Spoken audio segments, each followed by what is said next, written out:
감사합니다. 전 오늘 여행이라는 것에 대해서 한번 소개하고 싶은데 사람들은 이렇게 짧은 여행이든 긴 여행이든 새로운 세계를 향해서 떠나는 때가 있는 것 같습니다. 그리고 미국에 오신 것은 대단한 결심을 갖고 신세계를 향해서 용기를 내셔서 여기 오신 거겠죠. 제가 상당히 큰 용기를 갖고 여행을 한 몇 번의 경험이 있는데 그 중에 전 단연 꼽으라고 하면 군대에 지원한 것을 전 꼽고 싶습니다. 저는 대학을 두 군데 나왔습니다. 경희대, 해병대 이렇게 두 군데 나왔어요. 제가 해병대를 간 이유는 그 국가의 어떤 대단한 부름이 많지는 않았습니다. 솔직하게 얘기하겠는데 그때 당시에 군대를 가야 하는데 제가 전문 대학을 재수해서 떨어졌습니다. 그래서 엄마가 저를 부끄러워한다는 걸 알았어요. 그래서 일종의 홧김에 해병대를 지원한 것도 있었고, 그리고 제가 누나들만 4명이 제 위로 쭉 있었고 이제 형이 하나 있었는데 너무 여자들 밑에서 자라다 보니까 내가 너무 여성스러운 거 아닌가. 자, 이제 남자다워져야 되겠다. 그래서 이제 해병대를 지원한 게 있었죠. 그래가지고 이제 해병대를 갔는데 저는 조만간 알게 됐습니다. 오판이었구나. 내 예상처럼 세상이 되는 것은 아니구나. 여러분 미국에 오셔서도 그러셨을 수 있을 것 같습니다. 새로운 세계를 찾아서 여기 왔는데 와서 얼마 지나지 않아서 한국으로 돌아가고 싶은 마음이 있었을 수가 있었겠죠. 근데 이미 저는 머리를 다 깎았습니다. 머리를 깎았고 집에서는 돈도 받았고 그래가지고 이제 가면은 이제 이미지가 부끄러워졌기 때문에 돌아갈 수 없는 상황이었습니다. 그런데 참 희한한 건 사람이 군대에 가서 본 게 뭐냐면 군대 생활도 봤지만 저는 진짜 보이는 게 있더라고요. 저에게는 어머니가 한 분 계셔요. 저희 어머니는 올해로 78이 되셨고 어머니 75, 아버지가 78이 되셨어요. 엄마는 아버지를 부를 때 주로 인간이라는 단어를 많이 사용하셨는데요. 두 분의 관계가 그리 좋지는 않았습니다. 그런데 이제 그런 엄마 아버지 밑에서 제가 이렇게 딱 자랐는데 저는 어렸을 적부터 좀 어떤 게 있었냐면 좀 그 고집이 좀 세고 자기가 원하는 걸 해달라고 했는데 엄마가 약속을 했는데 안 해주면 엄마하고 말을 좀 안 하는 스타일이었습니다. 그래서 이제 잘 보시면 아시겠지만 제가 정면으로 보면 모르는데 옆면으로 보면 입술이 약간 튀어나왔습니다. 이게 왜 그런 거냐면 말을 안 하면서 입을 이렇게 쭉 내밀고 있었어요. 이렇게 해줄 때까지. 주로 뭐 사달라는 건 큰 건 아니었습니다. 뭐 나이키 운동화 사줘라. 엄마는 이제 못 사준다. 빕새가 황새 걸음은 가랑구가 찢어진다라는 단어로 이게 스프로서 설명하는 건 이거죠. 다리의 폭이 좁은 새가 넓은 새의 폭을 따라가려고 하면 가랭이가 찢어진다. 집은 돈이 없다. 아버지가 돈을 받아오시면 사주겠다. 근데 저는 약속된 시간에 사주기로 했으니까 사줘라. 그래서 엄마하고 얘기를 안 하다가 제가 이제 돈을 삔땅이라는 말은 다른 표현을 하겠습니다. 엄마의 동의를 받지 않고 미리 엄마의 돈을 취하다라는 해석을 좀 써보도록 하겠습니다. 이게 또 방송이니까요. 그래서 이제 엄마의 돈을 어떻게 취할까라는 생각을 하다가 저는 굿 아이디어를 냈습니다. 저희 엄마가 글을 모르시거든요. 학교를 다니신 적이 없어서요. 그래서 이제 학교에서 과제물이나 뭐 필요한 게 있으면 그걸로 2중 3중으로 돈을 받아내야 되겠다라는 어떤 신의 계시 그런 게 있었습니다. 영감이라고 봐야죠. 그래서 이제 이렇게 얘기를 했습니다. 엄마한테 가서 엄마 나 영안사전 사야 돼. 돈 줘. 그럼 이제 엄마가 이제 영안이라는 걸 엄마 잘 모르시잖아요. 이제 영어도 잘 모르시고 한글 잘 모르시니까 그럼 엄마 뭐 사전 사야 돼 빨리 돈 줘. 그러면 이제 엄마가 응 알았어 가. 또 이제 한 일주일이 지나서 엄마가 잊어버렸다라는 생각이 들면 엄마 나 이제 영안사전 말고 한영사전 사야 돼. 한영사전 빨리 돈 줘 엄마. 그럼 엄마가 저번 주에 뭐 안 샀냐? 그건 영안 이번은 한영. 알지도 못하면서. 그럼 이제 엄마가 이제 돈을 또 주셔요.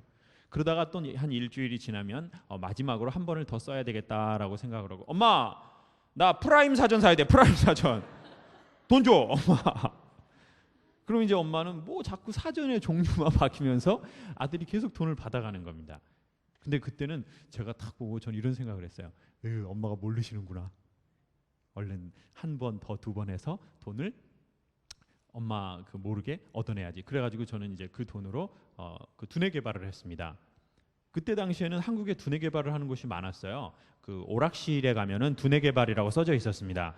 그래서 이제 그 오락을 막 열심히 하면서 두뇌를 개발했죠. 그리고는 이제 나이키 안 사주면 또 말 안 하고 이렇게 살던 애가 이제 전문대도 재수해서 떨어져가지고 해병대를 가게 된 겁니다. 저희 집은 가난했지만 저는 큰 고생은 하진 않았습니다. 그런데 군대에 가니까요, 힘들더라고요. 해병대는 뭐 이렇게 수중에 폭파하고 하늘에서 뭐 점프를 하고 이런 거를 할 줄 알고 갔는데 그런 거는 안 했습니다. 일단 그리고 저는 해병대였는데 산에 있는 부대로 배치를 받게 됐습니다. 그래서 해병대에 가서 수영 한 번도 못 해봤습니다. 이게 어떻게 된 건가요? 그리고 저는 이제 포병 부대의 통신병으로 가게 되면서 하늘에서 떨어질 일은 없게 됐습니다. 그리고는 이제 주로 뭘 하는 거냐면 고참들의 속옷을 빨아서 이렇게 각을 잡아서 정리해서 놓고, 그리고 아침에 일어나면은 고참들보다 먼저 일어나서 신발을 이제 정리해 놓고 이제 이런 일을 하게 된 겁니다. 그런데 대민지원이라는 걸 나가게 됐어요. 대민지원이라는 건 뭐냐면 제가 강화도에 배치를 받았는데 이제 거기에는 이제 시골에는 다 이제 노인 어른들 할아버지 할머니밖에 안 계시는 거예요. 그러니까 농사일을 도울 사람이 없으니까 군인들이 와서 도와주는 겁니다. 그런데 이제 거기에서 막 이렇게 일을 돕는데 거기는 이제 강화도는 약간 말투가 그 북한 말투가 있습니다. 그래서 아들 낳습니까? 딸 낳습니까? 라는 말을 아들 낳으시켜? 딸 낳으시켜? 이렇게 얘기를 합니다. 그런데 이제 시골에서 할머니 할아버지가 정말 전통적인 할머니 할아버지죠. 그리고는 이제 뭐 이렇게 수고했으니까 막 맛있는 걸 많이 해줍니다. 그래서 저는 이제 농사일을 처음 해봤잖아요. 제주도는 이제 논이 많지가 않고 그리고 또 이제 뭐 부모님은 가난하셨지만 자녀들에게는 그런 험한 일을 시키려고 하지는 않았기 때문에 저는 아르바이트 같은 걸 하지는 않았거든요. 그런데 여기서 논이 쫙까지 멀어요. 그런데 고참이 자기는 한 포대를 들고 쫄병인 저한테는 두 포대를 들라는 겁니다. 그리고 저쪽에서 이렇게 저한테 표시를 이렇게 하는 겁니다. 이건 뭐냐면 뛰어와라. 그러면 이제 논에서 이렇게 푹푹 빠지는데 이거 벼 가마니를 두 가마니를 쥐고 이렇게 뛰어갑니다. 그리고 이제 군대에 가서 저는 평생 맞을 매를 정말 많이 맞았습니다. 항상 아침에 일어나면 파트라슈가 됐어요. 파트라슈. 이제 너무 많이 맞고 먹을 거는 제대로 못 먹고 그러면서 누가 생각이 날까요?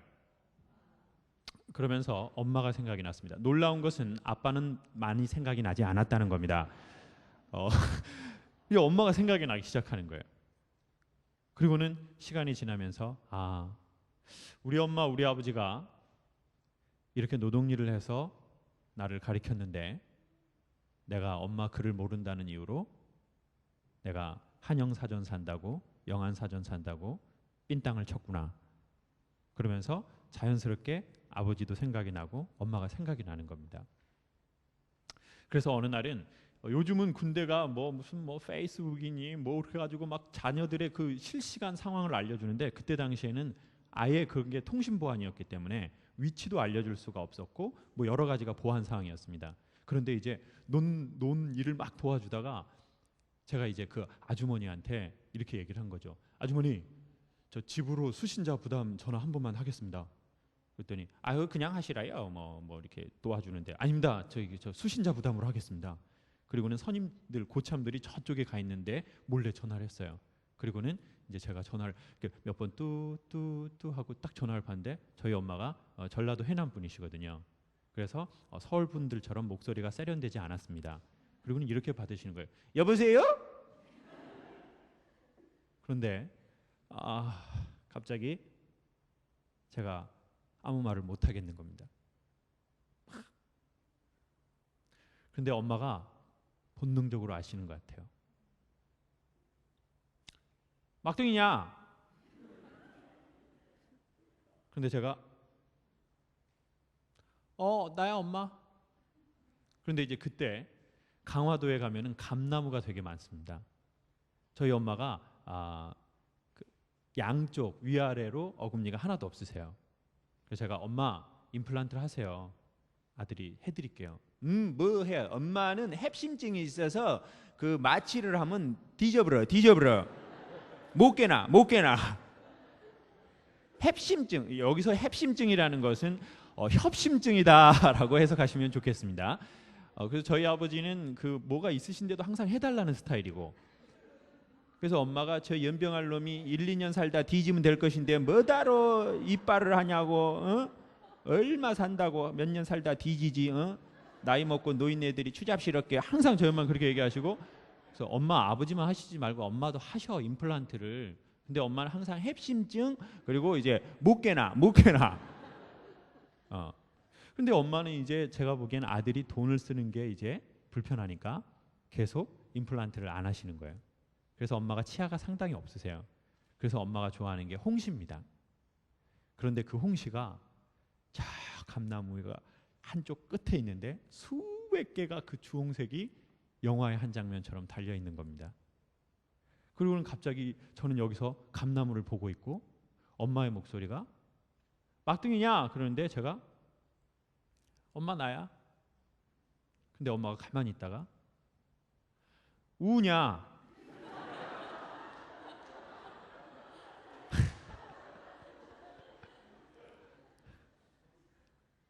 제가 할 말이 없더라고요. 그래서 제가 엄마 감 좋아하잖아 씨. 그럼 제가 무슨 말을 했는지도 모르겠어요. 제 마지막 대사는 엄마 감 좋아하잖아. 그리고는 이제 뭐 할 말이 없더라고요. 말을 할 수도 없고요. 그리고 이제 그 달에 월급을 4,800원을 받았습니다. 저는 제 신앙에 따라서 11조 헌금을 해야 되겠다고 생각을 했습니다. 정확하게는 480원이죠. 그렇지만 전 믿음이 매우 강한 사람이어서 반올림을 해서 500원을 하기로 결심을 했습니다. 그 반 내림하는 사람 믿음 없는 사람이라고 생각합니다. 저는 믿음이 매우 많았기 때문에 반 올림해서 500원을 11조를 하고 나머지 모든 돈을 해골이 그려진 해병대 편지 봉투에 넣어서 보냈습니다. 엄마, 내가 해병대 와서 태어나서 처음으로 힘들게 번 돈 한 달 동안 맞고 훈련받고 선임들의 속옷을 빨아서 번 돈 전부입니다. 이것을 보내드리니 엄마 아버지 감 사서 드세요 라고 하고 편지를 보냈습니다. 그리고는 제대를 하고 어느 날 서랍을 딱 열어봤더니 엄마가 이제 군대에서 받은 편지들을 시리즈로 다 갖고 계시고 그 첫 번째 편지에 보니까 제가 보낸 돈이 그대로 있더라고요. 전 군대를 제대하고 나서 엄마가 하시는 말씀에 대해서 아니요, 왜, 못해요 라고 하는 말도 뉘앙스도 한 번도 해본 적이 없습니다. 그리고는 엄마하고 사이가 매우 좋아졌습니다. 그리고 소통은 money라는 사실을 알게 됐죠. 사람은 마음을 쓰면 반드시 돈을 쓰는 것 같습니다. 그런데 그리고 나서 생각이 드는 게 그거였었어요. 한국 최초의 우주인이 이소연이라는 아가씨인데요. 그 사람이 이 지구별을 떠나서 우주에서 가서 본 것은 아름다운 달이 아니었습니다. 그 사람은 무엇을 봤을까요? 경이롭게 아름다운 블루 마블 지구를 본 거죠. 그리고는 이런 얘기를 했습니다. 내가 우주에 가서 본 것은 아름다운 우주가 아니라 아름다운 우주의 일부분인 행성 블루 마블 지구다. 나는 저렇게 아름답고 경이로운 이 별에서 자랐는데 내가 요만한 일로 중내 산해하고 산 자기가 너무 후회스럽다는 거예요. 그리고 만약 다시 저 별로 건강하게 돌아간다면 난 예전처럼 여전히 열심히 살겠지만 이만한 일에 중내 산해하고 살고 싶지는 않다. 제가 해병대에 가서 본 것은 특수훈련이 아니라 어머니와 아버지를 봤습니다. 그분들이 누구이신지, 저에게 어떤 의미인지 그것을 봤죠. 여러분이 미국에 오셔서 처음 본 것은 미국이겠지만 이미 다 아시겠지만 여러분은 미국에 오셔서 한국을 보셨을 겁니다. 그리고 부모님을 떠나오신 분들은 부모님을 보셨을 테고, 그리고 또 각자 자기의 감나무에 수없이 널려 있는 주홍색 감을 보셨겠죠. 여러분 이 얘기를 들으시다가 혹여나 미안한 감나무가 마음에 생각나거든. 지금 미국에는 비가 오고 있는데 이 비가 다 그치기 전에 그 사람들한테 어색하게라도 미안하다고 한 번씩만 얘기해 주면 좋겠습니다. 영화에 이런 제목이 그리고 대사가 나오는 구절이 있습니다. 오늘은 우리 남은 인생의 첫날이다. 영어로 하지는 않겠습니다.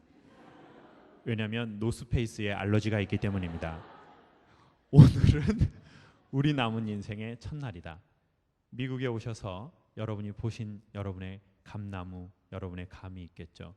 그리고 그분들이 아직까지도 혹여나 살아계시다면 그 감나무가 아주 진하게 기억된다면 그분들한테 어색하지만 용기 있게 꼭 한번 미안하다고 얘기하시고 좋은 관계를 맺으면 좋겠습니다. 감사합니다.